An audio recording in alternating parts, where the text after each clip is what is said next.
Untuk memastikan proses vaksinasi berjalan aman dan lancar, Wakil Wali Kota Palembang Fitrianti Agustinda meninjau pelaksanaan vaksinasi yang diselenggarakan di Pondok Pesantren Al-Fatah yang berada di Taman Kenten, Kelurahan 8 Ilir pada Rabu pagi. Didampingi oleh petugas Dinas Kesehatan Kota Palembang, Fitrianti Agustinda mengecek kesiapan pelaksanaan vaksinasi mulai dari pendaftaran, screening, penyuntikan vaksin hingga proses observasi.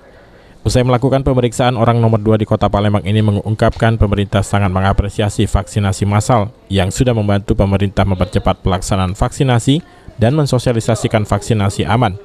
Selain itu, kesadaran masyarakat terhadap vaksin COVID-19 terus meningkat. Ini vaksinasi massal di mana? Ya, hari ini kita memantau pelaksanaan vaksinasi COVID-19 ya. Dan alhamdulillah hari ini kita mendengar ada sekitar 250 warga dari LDII dan juga warga sekitar yang akhirnya mendapatkan vaksinasi Sinovac.